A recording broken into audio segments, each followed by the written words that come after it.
شكرا يا ربي شكرا، هديت قلبي شكرا. السلام عليكم ورحمة الله وبركاته. kusoo dhawaada walaal channelka saaka xogta. Maanta waxaanu ka hadli doonaa halyeekii muslimka ahaa Malcolm X. Magaciisa waxaa la oran jiray Malcolm Little. Aabihi wuxuu ahaa baadari, hooyadii waxay ka soo jeeday jasiiradaha galbeed ee Hindiya. Markuu da'diisu maraysay 8 jirka, aabihii waxaa dilay dad cadaan ah, waxayna u dileen midabta koor awgii. Waxay nabar kaga dhufteen madaxa, waxayna dhigeen wadada. Markii dambe waxaa jiray bas ay leedahay shirkad leed.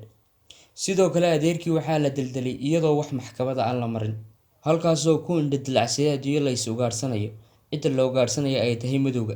Kadib markii uu dhintay aabihii, nolosha reerkoodu waxay isu beddeshay xagga iyo dhanka faqriga, taasoo ay ku noolaayeen sadaqaad iyo caawimaad guud. Iyadoo ay jirto nolosha adagi, hooyadii waxaa ku furmay isku buuq, taasoo sababtay in markii dambe la dhigo dhakhtarka dhimirka, halkaasoo ay nolosha intii uga hadhsanayd ay ku jirtay. Malcolm X iyo walaaladii oo 9 ahaa waxaa halkaa uga bilaabmay nolosha qadhaadhkeedii, iyaga oo ay ku dhacday hooyo la'aan iyo aabbo la'aan, waxaana la wareegay koritaankooda dowladda, iyaga oo midba reer loo geeyey oo la kala kaxeeyey.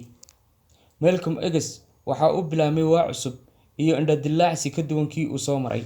Waxaa lagu daray iskuul, laakiin caloolxumo iyo urkutaallo waxaa ku noqotay markii uu arki waayey cid la sinji ah oo dhigatay iskuulka. Ardayda inta kale waxay ahaayeen caddaan, kuwaasoo ugu yeedhi jiray kii madooba, magacaasoo oo raad weyn noloshiisa ku reebay. Malcolm X waxa uu guriga iman jiray isaga oo qaylinaya oo leh waxaan cuno isiiya iyo waxaan doonayo. Wuxuu yidhi Malcolm X, markaan yaraa waxaan bartay inaad waxaad xaq u leedahay lagu siinayn haddii aad ka aamusto. Sidaa awgeed waa inaad xoogaa rabshada samaysaa si aad u hesho waxaad doonaysid. Waxa uu ahaa mid aad u caqli badan, isaga oo mar walba ka hormari jiray ardayda dhiggiisa. Macallimiintiisu waxa ay bilaabeen in ay il nacayb ku eegaan iyaga oo aan raalli ka ahayn.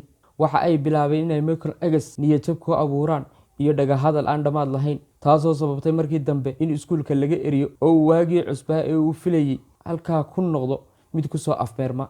Intaa wixii ka dambeysay, Malcolm X waxa uu ku noolaa nolol maqaadama dhargaana, iyada oo markii dambe jeel lagu tuuray isagoo 16 jir ah, halkaasoo waxbarashadiisii dugsiga sare ku dhammaystay oo ku helay shahaadada A+ oo ka sarreeyay dhammaan ardaydii dhiggiisa ahayd.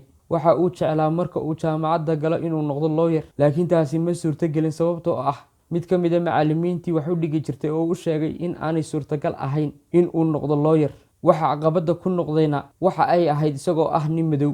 Malcolm X halkaa ayay noloshiisa isku beddeshay oo waxbarashadii ku soo afmeeray, isagoo iska noqday muruqmaal oo weliba ka shaqayn jiray shaqooyinka kuwa ugu liita, kuwaasoo ay ka shaqeeyeen dadka madowga ah oo keliya. Isagoo noqday mudalab hodheel, kirish bay tareen, baalashle, ilaa ay noloshiisu ku qasabtay inuu ka mid noqdo dadka jaasa. Markay noloshiisu ku adkaatay oo maalin u dhibtay, kama dambaystii waxa uu bilaabay inuu khamriga iyo sigaarka cabo oo nolosha qarqar ka sii istaago, isaga oo ku sii darsaday inuu daroogada waaweyn isticmaalo kana sii ganacsado, oo uu ku darsaday inuu guryaha iyo baabuurta xado, isagoo cimrigiisu marayay 21 jir, ilaa iyo markii dambe uu galay gacanta booliiska oo lagu xukumo 10 sano, halka asxaabtiisii caddaanka ahayd ee ay isku dambiga ahaayeen jeelka ku jireen 5 sano. waxaana uu jeelka galay markay taariikhdu ahayd 1946, halkaasoo Malcolm X uu ku ilaaway dhammaan mukhaadaraadkii uu isticmaali jiray. Waxaa caado u noqotay inta uu jeelka ku jiray inuu akhriyo iyo inuu heer ka gaadho inuu akhriyo kumanaan buug, kuwaasoo kala duwan. Waxa uuna noqday aqoon-yahan xeel dheer oo inta noloshiisa ka luntay dib u soo kaba. Intii uu Malcolm X jeelka ku jiray, dhammaan walaaladii waxa ay qaateen diinta Islaamka, taasoo uu sabab u ahaa nin la oran jiray Sayid Maxamed Elijah. waxa uu sheegan jiray in uu yahay nebi ka yimid xagga Ilaahay, kaasoo loo soo diray dadka madowga ah oo qura. Malcolm X walaaladii waxa ay bilaabeen inay ku qanciyaan Malcolm X inuu diinta Islaamka soo galo, ilaa ay kama dambaystii ku guuleysteen inay diinta Islaamka soo geliyaan. Malcolm X waxa uu ku biiray ururkii ummadda Islaamka ee uu garwadeenka ka yahay Maxamed Elijah. waxa uu Malcolm X ururkii uu ka tirsanaa ee ummadda Islaamka, dhalinyarta madowga ah iyo dadkii kale ee raacayba, waxaa raad ku reebay khudbadihiisii iyo hadalaadkiisii cadcadda ee xamaasadu ku dhehnayd. waxa uu caan ku noqday muddo aad u kooban, iyadoo laga dhigay imaamka masaajidka Dadturaaweed. sidoo kale waxa uu ku guuleystay in ay dad badan ay ku soo biiraan ururka ummadda Islaamka, kuwaasoo ka bilaabmay 500 oo qof ilaa 30,000 oo qof. Sanadkii 1959 waxa uu safar dheer ku tegay dalalka Masar, Sacuudiga, Iiraan, Suuriya, Ghana, halkaasoo uu kula kulmay madaxweynihii Masar Jamaal Cabdinaasir. Sidoo kale waxaa maskaxdiisa ku jirtay in uu Maka soo booqdo, laakiin dib ayuu u soo noqday xanuun daraaddii. Soo laabashadiisii kadib waxa uu magaciisii u bedelay Malcolm X, iyadoo xarafka X ka turjumayo waxaan la garanayn, sababtoo ay tahay inuu arkay madow Ameerika ku nool oo moogan asalkoodii iyo dheecaankoodii halka uu yahay. 1962 Malcolm X waxa uu ka baxay ururkii ummadda Islaamka ee uu hogaamiyaha ka ahaa Sayid Maxamed Elijah.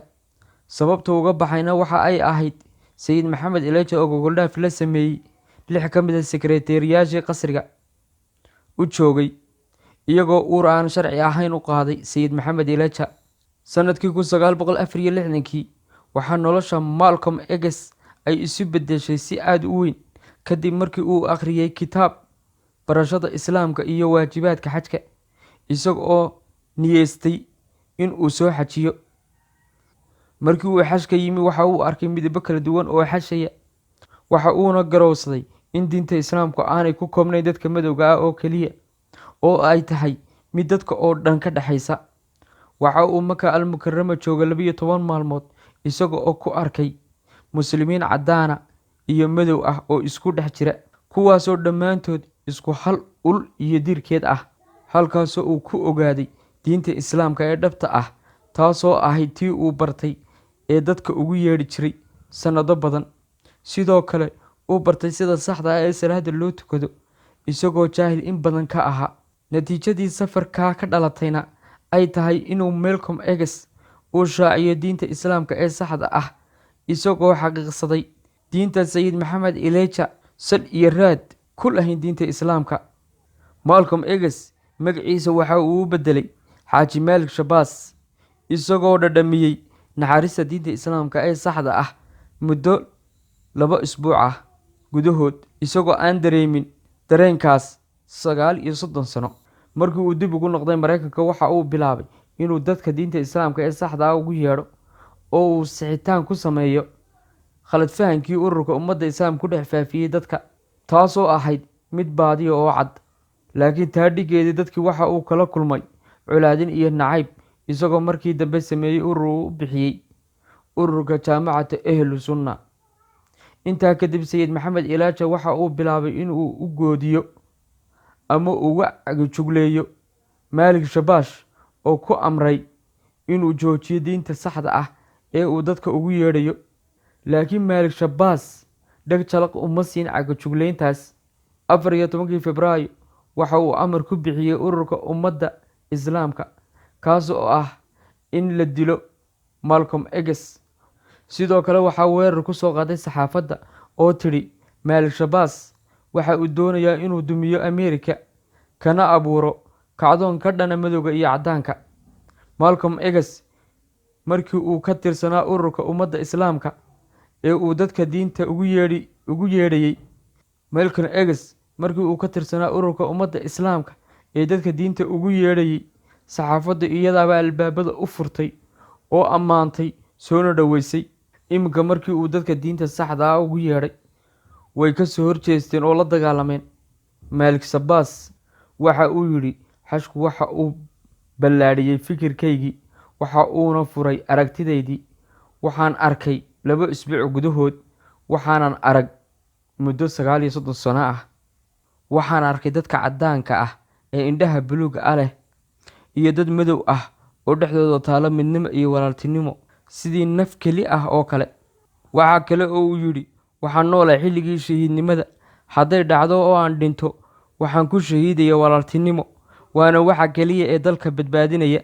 Waxa uu geeriyooday Malcolm X ama Xaaji Malik Shabazz isaga oo ku jira mid ka mid ah khudbadihiisii, iyadoo lagu dhuftay 16 xabadood, halkaas oo ku shahiiday, iyadoo ah midda lagu khaatimeysato ugu fiican oo ay ku soo dhammaatay noloshii ka soo bilaabmatay baadida ilaa uu Ilaahay khayr ka waafajiyey. Waxaan Ilaahay uga baryaynaa inuu Ilaahay u naxariisto kana mid dhigo shahaadada maalinta qiyaame. fadlan subscribe saar, share dheh, jaliskana fursad dheergelin ugu noqoto.